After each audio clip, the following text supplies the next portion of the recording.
Assalamualaikum warahmatullahi wabarakatuh. Ketemu lagi dengan saya Erwin di channel Erwin Story. Halo teman-teman semuanya, gimana kabarnya? Semoga kalian baik-baik saja ya. Kali ini aku akan membacakan cerita yang cukup memilukan dan juga sangat mengerikan.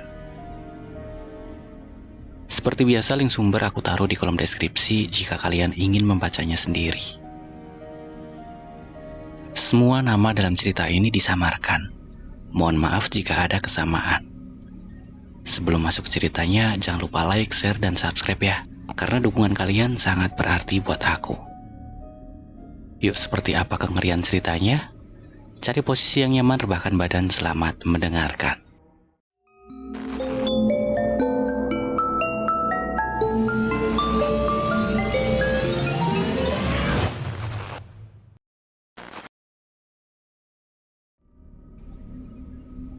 Perkenalkan, namaku Dimas. Aku adalah salah seorang karyawan di salah satu perusahaan ternama di Jawa Timur. Kerja sebagai karyawan full time, memang sebagian besar waktuku menjadi habis di tempat kerja. Oleh karena itu, aku hanya bisa pulang ke rumah seminggu sekali. Meski jarak dari rumah ke tempat kerjaku hanya sekitar 3 jam, tetapi aku memilih kos di sekitar kantor daripada harus pulang pergi. Karena terkadang sepulang kerja badan sudah capek dan tak kuat lagi jika harus mengemudi. Umurku sudah hampir 28 tahun. Tak jarang ketika di rumah aku selalu ditanya tentang pacar dan kapan menikah oleh orang sekitar rumah, bahkan oleh saudara-saudaraku sendiri. Hal itu selalu kujawab dengan santai, karena memang aku sudah mempersiapkan pasanganku sendiri, tanpa sepengetahuan teman-temanku, bahkan orang tuaku. Iya, benar. Aku mempunyai seorang pacar bernama Putri. Rumahnya sekitar 2 jam dari kotaku. Dulu, dia adalah teman satu kampusku. Sejak lulus kuliah, dia belum sempat aku kenalkan kepada orang tuaku. Dia sudah lebih dulu berpindah pulau karena panggilan kerja. Jadi hubungan ini memang kita lanjutkan dengan LDR.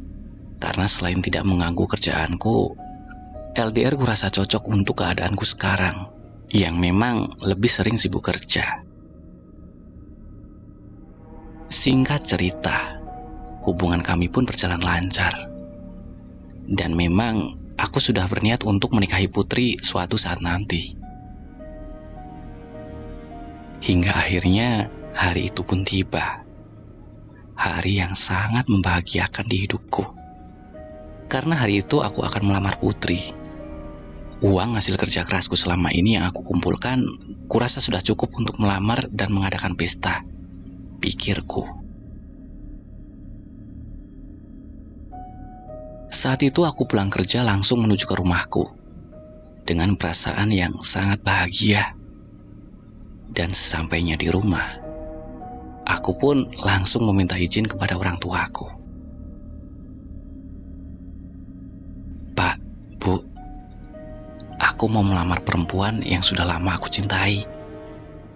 Ucapku santun. Loh, kok gak kamu kenalin sama bapak dulu, nak? Jawab bapak.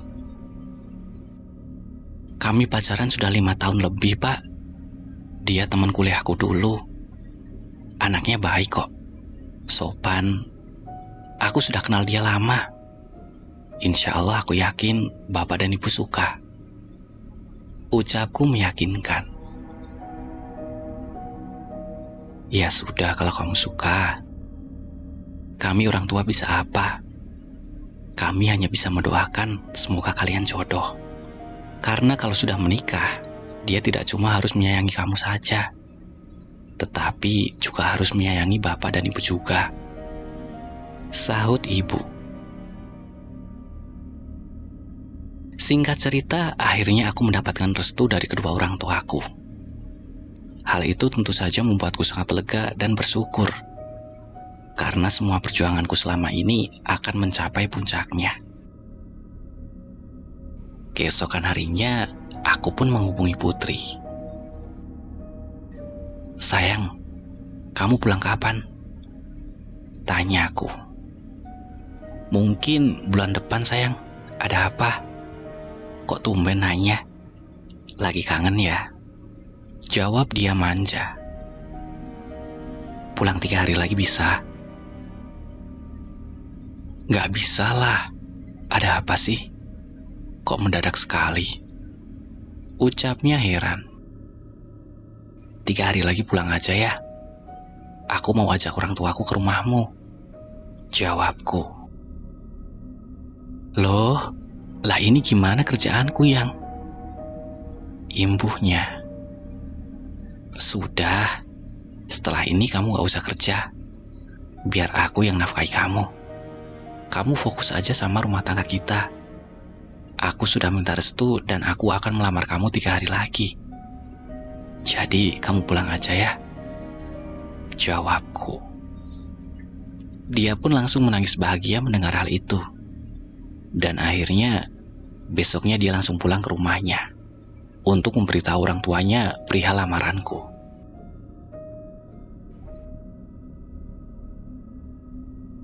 Akhirnya hari lamaran itu pun tiba dan berjalan dengan sangat lancar. Keluarga kami pun sepakat akan menggelar pernikahan 3 bulan setelah lamaran hari itu. Setelah hari lamaran itu, semuanya berubah. Kini aku lebih sering main ke rumah Putri. Begitupun sebaliknya. Hubungan kami semakin lebih mesra. Dan saat itu Putri sudah kusuruh untuk berhenti kerja. Dan kusuruh fokus dengan acara pernikahan kami. Di samping itu keluarga kami masing-masing juga sudah mulai sibuk dengan persiapan pernikahan kami. Pernikahanku yang masih lumayan jauh, aku pun tetap pergi kerja. Karena aku dapat izin cuti hanya 2 minggu. Jadi saat itu semua urusan pernikahanku aku percayakan kepada keluargaku. Hingga akhirnya hari itu tiba. Hari di mana aku hendak mengajak Putri untuk memilih baju pernikahan dan perlengkapan untuk pesta nanti. Karena di sekitar rumahku tidak ada pusat perbelanjaan besar, jadi kuputuskan untuk belanja kebutuhan pernikahan di sekitar kantorku saja. Kan di sana banyak mall besar. Pikirku. Aku pun langsung menghubungi Putri via telepon. Sayang, besok pagi aku jemput ya, kataku. Tidak usah, kan kita belanjanya di sekitar tempat kerja kamu. Nanti kalau kamu jemput aku, kamu jadi bolak-balik yang. Jawab Putri. Gak apa-apa yang. Aku gak mau kamu mengemudi sendirian ke sini. Jauh. Protesku. Sudah gak apa-apa. Aku juga mau mampir ke rumah temanku dulu. Aku mau ngasih undangan pernikahan kita. Kebetulan jalannya satu arah dengan kantormu kok. Jawab dia. Akhirnya dengan berat hati, aku menyetujuinya. Karena saat itu Putri bersikukuh untuk berangkat ke sini sendiri. Keesokan harinya sekitar pukul 9 pagi, Putri sampai di depan kosku. Dia terlihat sangat cantik dan anggun dengan baju putihnya. Loh, tadi berangkat jam berapa? Kok gak telepon aku dulu? Tanyaku. Tadi pagi aku mau telepon takut ganggu. Kamu biasanya masih tidur. Jawabnya. Ya sudah, masuk sini dulu. Biar aku ganti baju dulu. Ucapku sambil aku kembali masuk ke dalam kos. Setelah ganti baju, akhirnya kami pun pergi berbelanja. Kali ini Putri sangat berbeda sekali. Sekarang dia lebih manja dan lebih banyak diam. Tidak seperti biasanya, yang cenderung lebih cerewet. Apa gara-gara mau menikah itu ya, jadi lebih manja? Pikirku. Saat itu tentu saja perasaanku sangat bahagia sekali. Ditambah selama kami berbelanja, dia tidak pernah sekalipun melepaskan pegangan tangannya dari lenganku. Tapi saat itu, aku mulai merasakan keanehan. Aku merasa diikuti oleh sosok besar berjubah hitam. Hal itu ku ketahui ketika aku beberapa kali melihat arah belakang dari pantulan cermin. Sosok tersebut 5 langkah di belakang kami, dan seolah mengikuti kami kemanapun kami pergi. Dan anehnya, setiap kutoleh, sosok itu sudah tidak ada. Entah kemana. Perasaan itu terjadi beberapa kali, tetapi tidak kuberitahukan kepada Putri, karena aku khawatir dia nanti ketakutan dan akan merusak suasana kami yang romantis.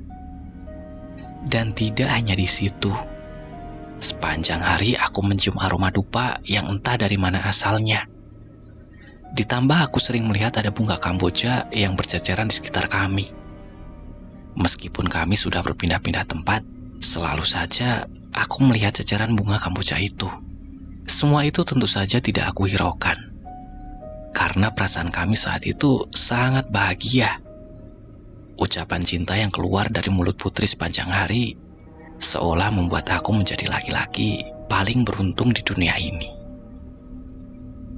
Dan hari pun menjelang malam. Saat itu rencanaku untuk langsung mengantar Putri pulang ke rumahnya, tapi tiba-tiba Putri menolaknya.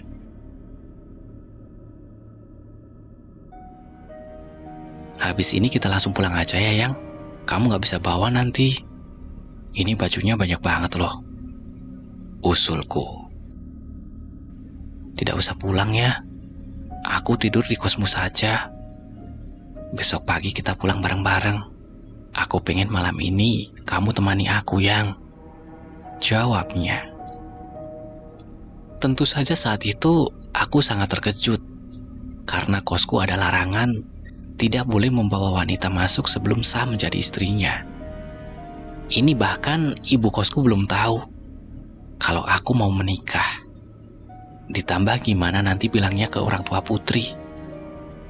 Saat itu tentu saja kami melakukan perdebatan hingga akhirnya aku mengalah. Karena dia telah sukses meyakinkanku bahwa semuanya akan baik-baik saja. Kita jalan-jalan dulu saja sampai puas. Nanti ke kos kalau sudah larut malam. Nunggu ibu kos sudah tidur. Usul Putri. Akhirnya aku pun menyetujuinya. Dan akhirnya kita pun keliling kota ini hingga larut malam.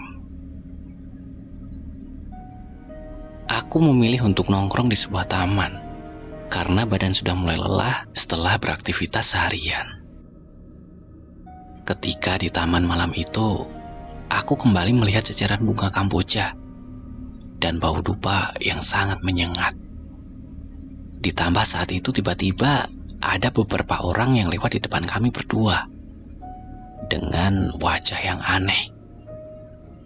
Ada beberapa orang yang berwajah putih pucat, ada juga yang wajahnya membiru, dan terakhir ada yang lehernya seperti habis dicekik.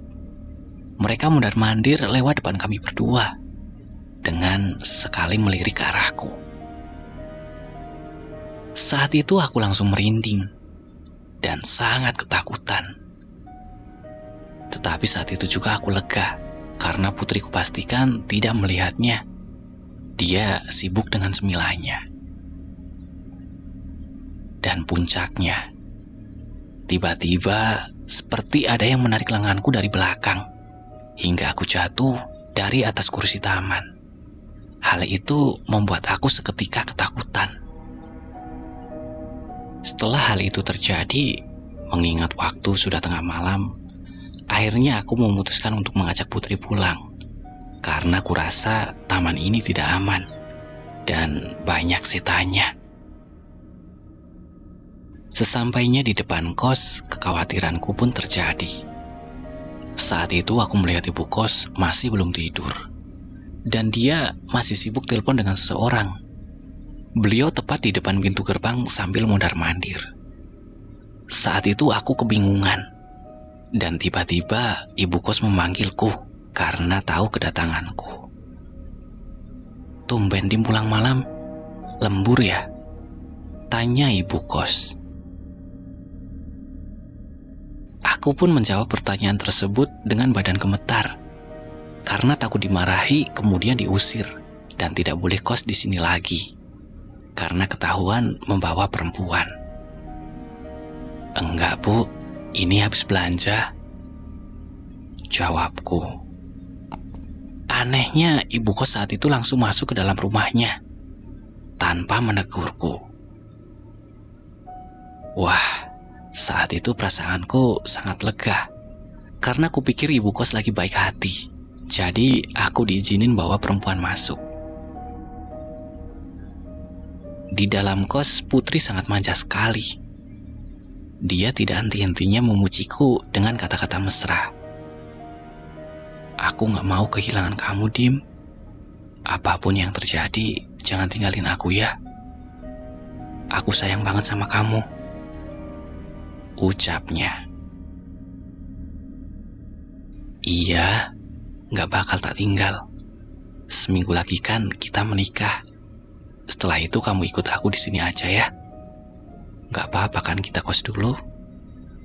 Nanti kalau kontrak kerjaku sudah habis, kita hidup di kampung lagi, biar aku cari kerja di sana. Yang penting aku bisa tiap hari pulang dan bisa ketemu kamu.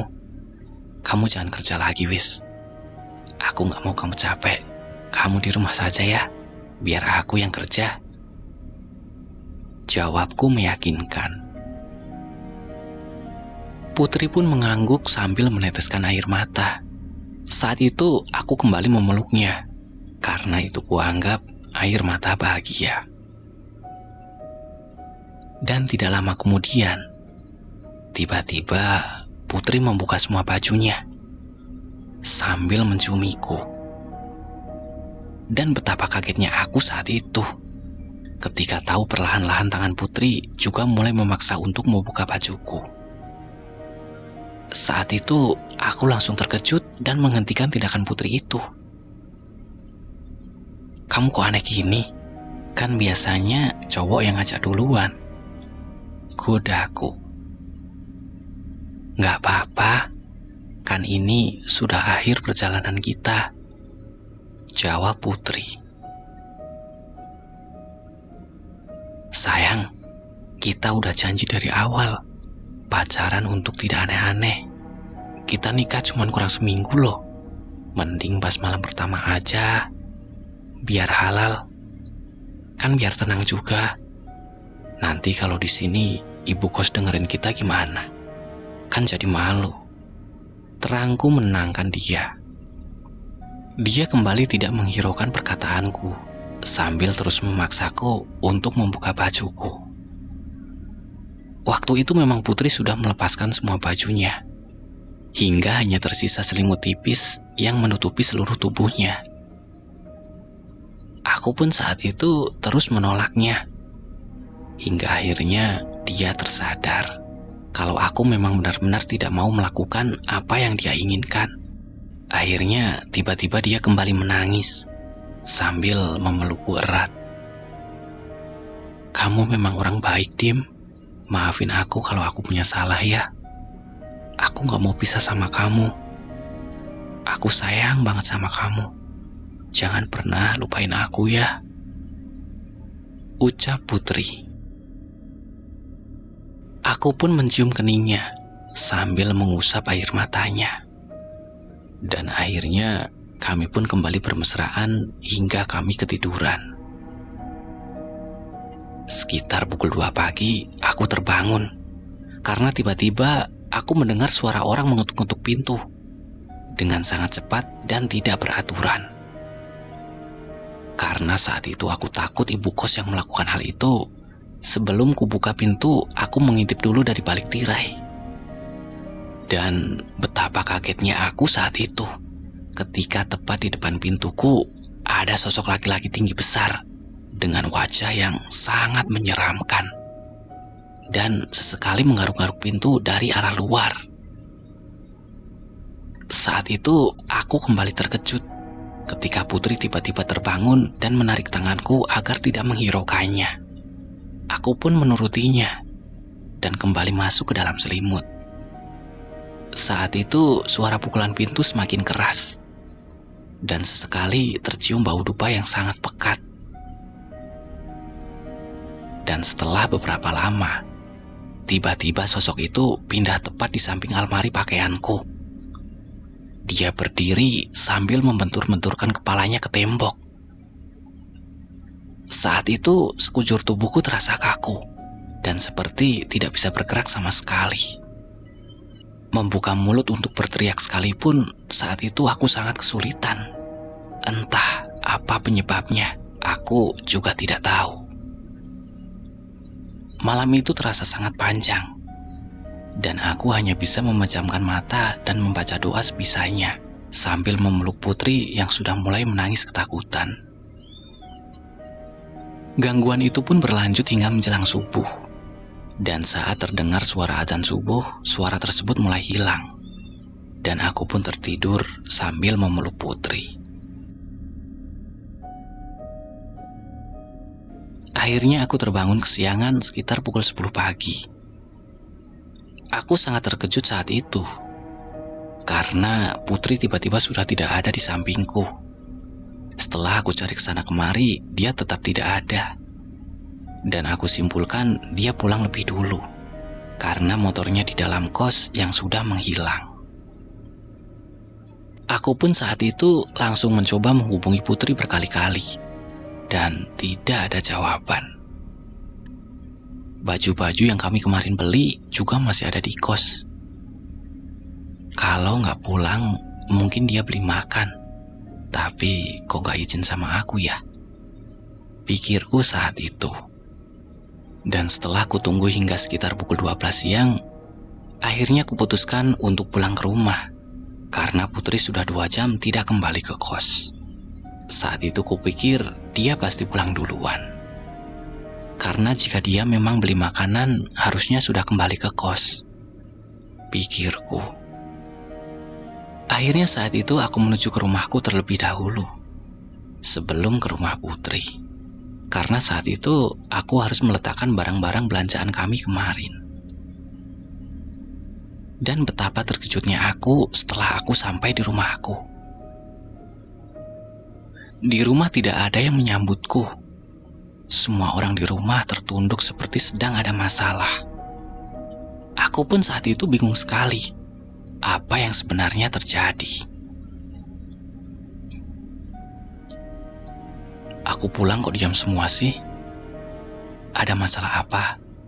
Apa ada masalah dengan pernikahanku? Apa orang tua Putri menolaknya? Atau ada masalah lain? Tanyaku heran. Kemarin kamu kemana? HP-mu gak bisa ditelepon. Adikmu ke tempat kerjamu, katanya kamu gak masuk. Ke kosmu juga kamu gak ada. Kamu kemana? Tanya ibu. Oh itu, kemarin aku belanja sama Putri, Bu. Dia nyusul ke kosku. Jawabku santai. Tiba-tiba ibu menangis tersendu-sendu dan masuk ke kamarnya.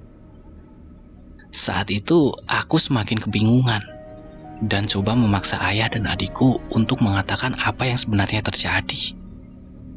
Dan benar. Saat itu akhirnya adikku bilang sambil memegang tanganku, kalau ternyata Putri kecelakaan kemarin pagi sekitar pukul 8 di Jurang Selatan. Dia ditabrak mobil, terpental dan akhirnya dilindas bus. Jasadnya tidak dikenali, karena bagian tubuhnya sudah hancur, kepalanya pecah dan ususnya berhamburan. Aku sudah cari kakak seharian tidak ketemu, Kak. HP kakak juga mati, ucap adikku. Saat itu aku tidak percaya dengan semua ucapannya. Dan aku kembali menelpon Putri berkali-kali. Setelah tidak ada jawaban, aku langsung menaiki motor menuju rumah Putri, ditemani adikku. Sesampainya di rumah Putri, aku sudah disambut dengan bendera kematian dan beberapa warga yang berkumpul di sana. Saat itu aku langsung berteriak histeris, memanggil-manggil nama Putri. Aku memberontak tidak karuan, dan akhirnya bisa ditenangkan oleh ayah Putri. aku pun kemudian diajak ke kuburan Putri. Dan ketika sampai di kuburan Putri, saat itu aku kembali melihat bunga kamboja berceceran dengan posisi yang sama saat kulihat kemarin di beberapa tempat. Saat itu aku langsung menangis tiada henti di samping kuburan Putri. Dan di sela-sela aku menangis, aku kembali melihat sosok hitam tinggi besar itu. Sosok itu berdiri di balik kayu besar di area kuburan sambil menatapku. Dan sosok itu kuyakini adalah sosok yang mengikuti saat aku masih bersama Putri kemarin. Aku pun langsung berlari mendatanginya dan mencarinya sambil berteriak-teriak agar Putri dikembalikan kepada aku. Saat itu aku dikejar oleh beberapa orang termasuk adikku dan ayah Putri. Dan akhirnya aku dibawa kembali ke rumah Putri. Dan tak lama kemudian orang tuaku pun menyusulku. Dan saat itu, aku menceritakan semua yang aku alami kemarin bersama Putri. Ternyata yang datang ke kosku tersebut adalah arwah Putri. Hal itu kusadari setelah mengingat bahwa ibu kosku membiarkan kami masuk bukan karena aku diizinkan bawa wanita. Tapi karena memang saat itu ibu kos tidak melihat sosok Putri. Ditambah waktu di mall, aku memang kerap dipandang aneh oleh pengunjung yang lain. Ya, itu mungkin karena mereka pikir aku ngomong-ngomong sendiri. Aku pun kembali meneteskan air mata, mengingat dia membeli semua baju kesukaannya, dan memang ingin menghabiskan hari terakhirnya bersama aku. Kemarin saya seharian bersama dia, Pak. Dia manja banget. Kemarin sudah kuajak pulang, dia tidak mau. Dan tadi pagi, dia tiba-tiba sudah tidak ada. Ucapku sambil meneteskan air mata. Pagi hari sebelum berangkat ke tempat kerjamu, dia tidak bilang kalau hendak mengunjungimu. Dia cuma pamit mau mengantar undangan pernikahan saja. Makanya saya izinkan. Jika saya tahu dia akan pergi ke tempat kerjamu, tentu saja saat itu tidak aku izinkan ketika dia pamit. Ucap ayah Putri. Saat itu, aku hanya bisa menangis tersenduh-senduh sambil mengingat kenangan bersama Putri, sembari memeluk baju baru yang dibeli Putri kemarin. Dan saat itu juga, aku tidak henti-hentinya menelpon HP Putri, yang katanya sudah ikut hancur. Tapi aku terus menelponnya, berharap Putri menjawab panggilan teleponku suatu saat nanti. Hari-hari pun berlalu. Karena keadaanku yang murung, menangis, dan tidak mau bekerja lagi, akhirnya aku dibawa ke salah satu pesantren di kotaku oleh orang tuaku untuk memulihkan mentalku yang saat itu hampir berbulan-bulan tidak kunjung membaik. Setiap hari, aku menelpon Putri dan memakai baju pemilihan Putri waktu bersamaku saat itu.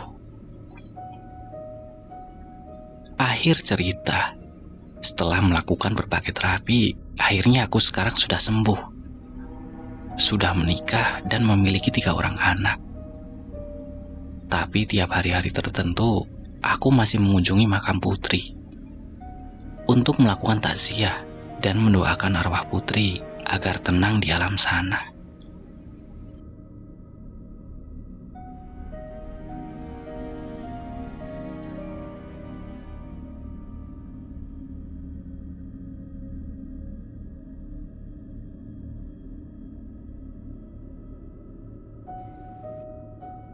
Oke, terima kasih yang sudah mendengarkan cerita ini sampai selesai. Gimana menurut kalian? Sedih ya? Kurang seminggu doang lo mau nikah. Bayangin coba, kalau aku di posisi itu, udah gak tahu lagi deh. Tapi ya gimana lagi? Kalau udah takdir Tuhan, kita gak bisa menolaknya. Ya, kita doakan saja semoga arwah Putri tenang di alam sana, dan semua amal baiknya diterima di sisinya. Oke, saya Erwin, sampai ketemu di cerita selanjutnya. Iya, Jangan lupa like, share, dan subscribe ya. Terima kasih. Udah dulu.